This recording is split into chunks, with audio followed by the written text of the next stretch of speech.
Is there advice you can give to young kids that are living through a shitty situation of any sort, a tough life? Find a thing you like. Try to find a thing that you really enjoy. Try to find a thing that you're passionate about. Like an activity? Yes. For me, early on, it was drawing. It was illustrations. It was comic books. I wanted to be a comic book illustrator. And then it went from comic book drawing and illustrations to martial arts. So, but it was just another thing that I was very, very passionate about. That was my vehicle out of my dilemma. That was my vehicle out of my own anxiety and trauma and my own issues and insecurities. And find something.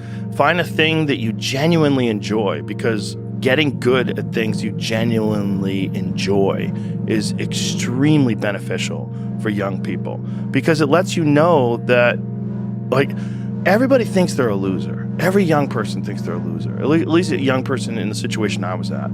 I didn't know I wasn't a loser until I started winning, until I started doing martial arts. Martial arts taught me that, like, I could get better at stuff, that I wasn't really a loser. I just was someone who was, like, in a fucked up situation.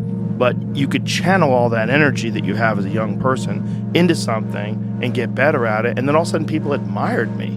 I was like, this is crazy. So I went from being someone who was incredibly insecure and basically a failure to someone who was really successful at this one thing that was very dangerous, that other people were scared of. And that gave me immense confidence, and also a real understanding of the direct correlation between hard work and success.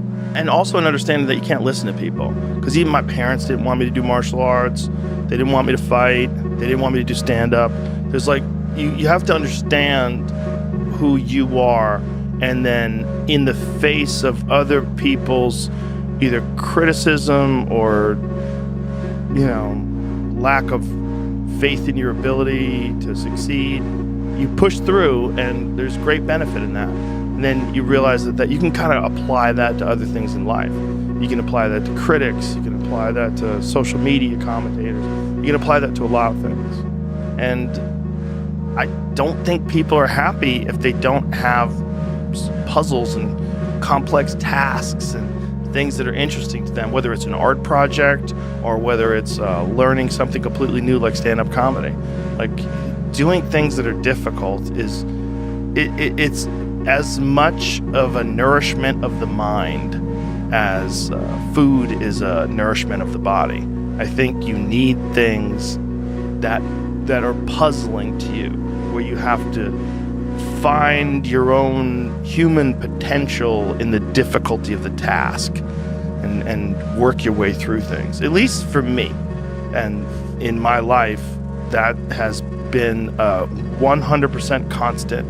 I am a very happy person, and I have never had a moment where I'm not doing difficult shit. Give yourself something, an arduous, difficult task where you're challenged mentally and challenged physically. One of the great things about being challenged physically is it's also mental. The people that don't understand that have never really been challenged physically. People that think that physical challenges are just physical, it's just brute grunt work. It's not. It's emotional intelligence. It's understanding your desire to quit and, conquering your inner bitch. All that stuff is mental. It's playing out inside your head. And there's a mental strength that you acquire from that you can apply to intellectual pursuits. And the people that don't think that are the people that haven't attempted them. And there's an arrogance to people that only pursue intellectual exercises, only pursue intellectual things, and don't pursue anything physical. That the physical stuff is base, it's grunt work, it's primal, it's not necessary. I don't think that's accurate. For most people, I think you can really benefit from physical struggle, and you benefit from it in a mental way. And I think that is overlooked. That's unfortunately overlooked by academics and intellectuals.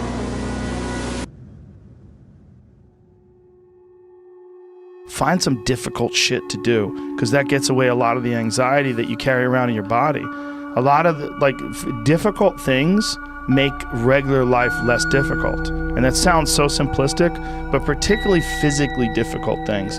Because when you do things that are physically difficult, the strain of making yourself do those things, it's very valuable.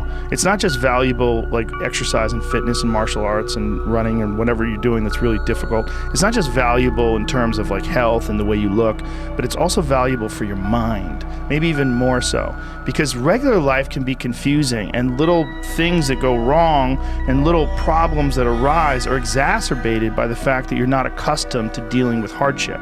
So creating your own bullshit, whether it's through fucking some brutal kettlebell exercise or running up hills or something, is extremely valuable for you also, not just accepting the nuanced perspectives of other people, but also being able to navigate through this world with some sort of an understanding of just how complex it all is and how weird it all is, and not be overly thrown off by every little dip in the road and pothole that you encounter. That's the real message.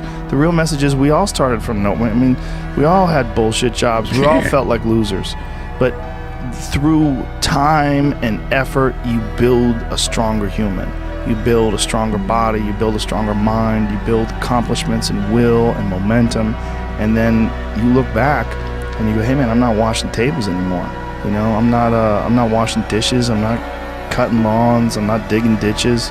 Yeah. You know, I'm a different person now, but I used to be. And these desire not to be that, but not to stay in it. That's what. That's the hardest part, right? Is to get out of that rut. When you ain't got shit and there's nothing going on, to have faith then is so difficult. To have faith when you're successful, it's like, yeah, listen, bitch, you've been successful for a while. Of course you got faith. Yeah, just keep doing what you're doing. That's easy. It's like you already got up the hill. Now you're just coasting. You know, you're just rolling down the hill. Everything's great. The hard part is getting up that fucking hill. Especially if you got a dad you're hiding from. Especially if you feel like you're a loser, or you never really had anything in your life that you could look back on and say, hey, I was really good at that. You know, and there's a lot of people out there listening to this. There's so many people that are in that starting point. Like the people that come up to you and say, I don't know what to do. What should I do? How do I do it? Yeah. How do I get going? But you're going to have to figure it out, one foot in front of the other.